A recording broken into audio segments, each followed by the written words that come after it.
National testing agency की तरफ से joint CSR UGC net JRF के लिए आवेदन फॉर्म जारी कर दिए गए। आप लोग इसमें आवेदन कर सकते हैं। यहाँ पर नोटिफिकेशन मेरे सामने ओपन है। ठीक है, अब जो सारी डिटेल्स है इस वीडियो के माध्यम से हम आपको देंगे। तो यहाँ देखिए, ऑनलाइन रजिस्ट्रेशन की जो डेट है वो 11 जुलाई से लेकर के 10 अगस्त तक खुली रहेंगी। इस बीच आप लोग इसमें आवेदन कर सकते हैं। अब देखिए, CSIR UGC नेट जो होता है ये साइंस साइड वाले अभ्यर्थियों के लिए होता है जो साइंस स्ट्रीम से होते हैं। बाकी UGC नेट एग्ज़ाम अलग होता है जो कि आर्ट साइड वाले अभ्यर्थियों के लिए होता है। तो कुल मिलाकर के CSIR में वे अभ्यर्थी आवेदन कर सकते हैं जो फिजिक्स, केमिस्ट्री, बायोलॉजी, मैथ्स इन विषयों से जो है PG किए हुए होते हैं। तो इसमें आवेदन करने के जो इसेंशियल क्वालिफिकेशन वो मैं आपको बता देता हूँ। बाकी डिटेल्ड वीडियो हमने ऑलरेडी बना दिया हुआ है, आप चाहें तो उसको देख सकते हैं, आपको हमारे चैनल पर वीडियो मिल जाएगा। तो इसेंशियल क्वालिफिकेशन यहाँ पर ये कि आपका MSc या उसके इक्विवेलेंट कोई आपके पास PG डिग्री होनी चाहिए। ठीक है, और कम से कम 55% मार्क्स भी उसमें होने चाहिए। ये बात जो है अनरिजर्व कैटेगरी के लिए है। बाकी जो रिजर्व कैटेगरी के अभ्यर्थी हैं, ठीक है, या PWD कैंडिडेट्स हैं, उनके लिए 5% की छूट रहेगी, मतलब 50% होना चाहिए PG पे। ठीक है, और भी समकक्षार्हता में कई सारी चीज़ें दी गई, लेकिन बेसिक यही है। अब एज लिमिट की बात कर लेते हैं दोस्तों। यहाँ पर देखिए, जो CSIR UGC नेट एग्जामिनेशन होता है इसमें एक तरीके से 2 तरीके की आप डिग्री ले सकते हैं या सर्टिफिकेट ले सकते हैं। पहला होता है JRF और दूसरा होता है लेक्चरशिप या असिस्टेंट प्रोफेसर। तो JRF में क्या होता है, JRF में एज की बाउंडेशन होती है, मैक्सिमम 28 ईयर्स JRF के लिए मांगी जाती है। ठीक है, और फिलहाल इस साल जो वैकेंसी है ये उसकी जो एज की कट ऑफ डेट रखी गई है 1 जुलाई 2021 रखी गई है। ठीक है, बाकी जो रिजर्व कैटेगरी के अभ्यर्थी हैं उसमें SC ST थर्ड जेंडर और पर्सन्स विद डिसेबिलिटी वाले कैंडिडेट को 5 साल की छूट मिलती है, और OBC नॉन क्रीमी लेयर को 3 साल की ऊपरी ICU में छूट मिलती है अगर आप JRF के लिए आवेदन करना चाहें। ठीक है, लेकिन अगर आप लेक्चरशिप के लिए आवेदन करना चाह रहे हैं यानी असिस्टेंट प्रोफेसर बनना चाह रहे हैं तो आपको ऊपरी सीमा आयु सीमा में कोई बाउंडेशन नहीं है, चाहे आप 40 साल के हों या 50 साल के हों या 55 साल के हों, कोई दिक्कत नहीं है, आप आवेदन कर सकते हैं। अब यहाँ पर एक सबसे मेजर जो क्वेश्चन होता है कि इस नेट JRF का काम है, क्या काम है, क्या वैल्यू है। तो आपको बता दें दोस्तों कि किसी भी डिग्री कॉलेज में पढ़ाने के लिए आपके पास लेक्चरशिप की यानी असिस्टेंट प्रोफेसर बनने के लिए आपको जो है वो CSIR UGC नेट क्वालिफाई करना ज़रूरी है। यानी एक तरीके से इसेंशियल क्वालिफिकेशन रखी गई है। जिस प्रकार आप लोग जानते हैं कि प्राइमरी जूनियर में पढ़ाने के लिए अब टेट रख दिया गया, टीचर एलिजिबिलिटी टेस्ट, उसी तरीके से डिग्री कॉलेज के लिए ये है CSIR या UGC नेट। ठीक है, अब ये JRF क्या होता है, जो दोस्तों आपको बता दें कि JRF के थ्रू क्या होता है, आप रिसर्च पे जा सकते हैं, और यहाँ पर अगर आप JRF क्वालिफाई हो जाते हैं तो आपको हर साल कुछ ना कुछ एक तरीके से यहाँ पर स्टाइपेंड मिलता है। तो यहाँ पर आप लोग स्टाइपेंड के बारे में पूरी जानकारी ले सकते हैं। तो यहाँ पर देखिए, जैसे आप JRF क्वालिफाई होते हैं, अब JRF कैसे क्वालिफाई होते हैं, तो सपोज करो आपने JRF के लिए फॉर्म भरा, आपकी परीक्षा हुई, उसमें अगर आपकी अच्छी रैंकिंग आती है तो जो टॉप रैंकिंग में अभ्यर्थी होते हैं वो JRF के तौर पर सेलेक्ट होते हैं, और उसके बाद जो नीचे वाले अभ्यर्थी होते हैं वो असिस्टेंट प्रोफेसर के लिए सेलेक्ट होते हैं।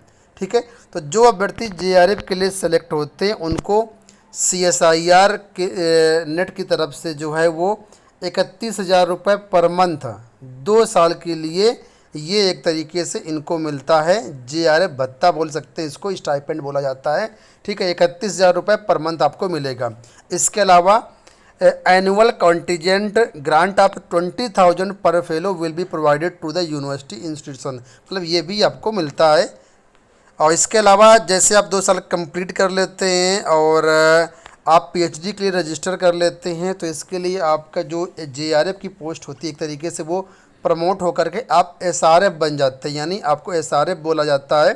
ठीक है, और यहाँ पर SRF जब आप बन जाते हैं तो 35,000 रुपये पर मंथ आपको मिलेगा तीसरे साल और उसके बाद के सालों में, जब तक आपकी रिसर्च कंप्लीट नहीं हो जाती है उसकी बेसिस पर। ठीक है। तो कुल मिलाकर के ये आपको यहाँ पर पेमेंट मिलता है, सारी डिटेल्स यहाँ पर दी गई हैं। आप चाहें तो इस नोटिफिकेशन के अनुसार पढ़ सकते हैं और सारी चीज़ें समझ सकते हैं। अब देखिए इसके एग्ज़ाम पैटर्न की बात कर लेते हैं, तो यहाँ पर जो सब्जेक्ट वाइज एग्ज़ाम होता है उसके अनुसार थोड़ा सा यहाँ पर चेंज होता है। ये जो एग्ज़ाम होता है कंप्यूटर पर होता है, यानी सीबीटी एग्ज़ाम होता है, ऑनलाइन मोड में करवाया जाता है।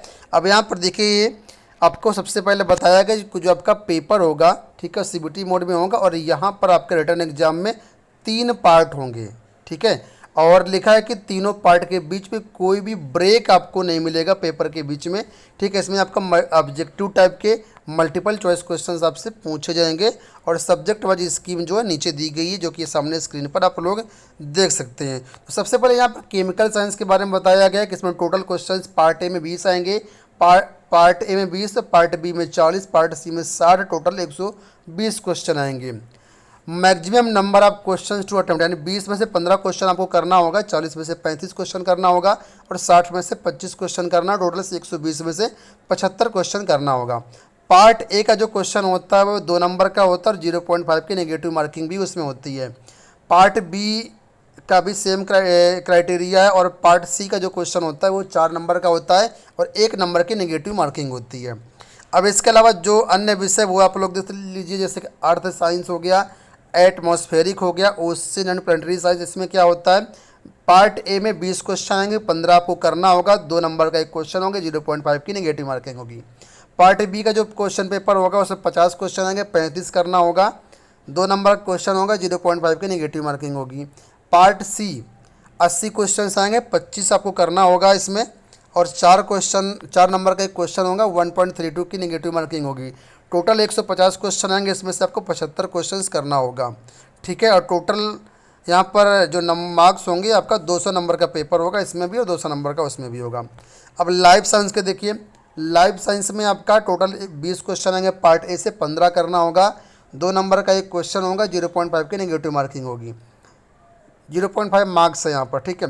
पार्ट बी में 50 क्वेश्चन आएंगे, 35 करना होगा, 2 नंबर का एक क्वेश्चन होगा, 0.5 मार्क्स नेगेटिव के रूप में कटेंगे। पार्ट सी में लॉन्ग क्वेश्चन होते हैं और इसमें देखिए 75 क्वेश्चन आपके आएंगे, 25 का आपको करना होगा, 4 नंबर का एक क्वेश्चन होगा, 1 नेगेटिव के रूप में कटेगा और टोटल 145 क्वेश्चन आएंगे, 75 करना होगा, 200 नंबर का आपका यहाँ पर पेपर होगा। मैथमेटिकल साइंस में देखिए टोटल क्वेश्चन आपके आएंगे, पार्ट ए से 20 आएंगे, 15 आपको करना होगा, 2 नंबर का एक क्वेश्चन होगा, 0.5 मार्क्स आपके कट जाएंगे नेगेटिव में। पार्ट बी में 40 क्वेश्चन होंगे, 25 आपको करना होगा, 3 नंबर का एक क्वेश्चन होगा और 0.75 की नेगेटिव मार्किंग होगी। पार्ट सी में 60 क्वेश्चन आएंगे, 20 आपको करना होगा, 4.75 मार्क्स का आपका एक क्वेश्चन होगा, नेगेटिव मार्किंग यहाँ पर नहीं होगी। पार्ट सी में टोटल 200 नंबर क्वेश्चन यहाँ पर होगा, 120 में से 60 क्वेश्चन आपको करने होंगे। इसके बाद यहाँ पर फिजिकल साइंस आता है। टोटल फिजिकल साइंस में पार्ट ए में 20 क्वेश्चन आएंगे और 15 क्वेश्चन आपको करना होगा, 2 नंबर का एक क्वेश्चन होगा, 0.5 नेगेटिव के रूप में कटेंगे। पार्ट बी में देखिए 25 क्वेश्चन आएंगे, 20 आपको करना होगा, 3.5 का एक क्वेश्चन होगा, 0.875 नेगेटिव के रूप में कटेंगे। पार्ट सी में टोटल 30 क्वेश्चन आएंगे आपके, 20 करना होगा आपको, 5 नंबर का एक क्वेश्चन होगा, 1.25 नेगेटिव के रूप में कटेगा। टोटल 75 क्वेश्चन आएंगे, 55 आपको करना होगा, 200 नंबर का आपका पेपर होगा। अब बाकी इनका डिटेल जो सिलेबस है वो नीचे दिया गया है। आपको बता दें जो पार्ट ए होता है वो एक तरीके से एप्टीट्यूड होता है, उसमें एप्टीट्यूड से संबंधित क्वेश्चन आपसे पूछे जाते हैं, ठीक है। तो कुल मिलाकर के जो CSIR एग्जामिनेशन होता है इसी 5 सब्जेक्ट के लिए करवाया जाता है, ठीक है, जो साइंस साइड के सब्जेक्ट हैं। तो अगर आप साइंस स्ट्रीम से हैं तो आप इसको आप दे सकते हैं। फॉर्म आपके भरे जा रहे हैं, इस समय आवेदन कर सकते हैं। बाकी कोई क्वेरी हो तो कमेंट बॉक्स से पूछ सकते हैं। और हाँ, यहाँ पर आपको बता दें कि अगर आप अच्छी तैयारी करना चाहते हैं तो आपको कड़ी मेहनत करनी होगी।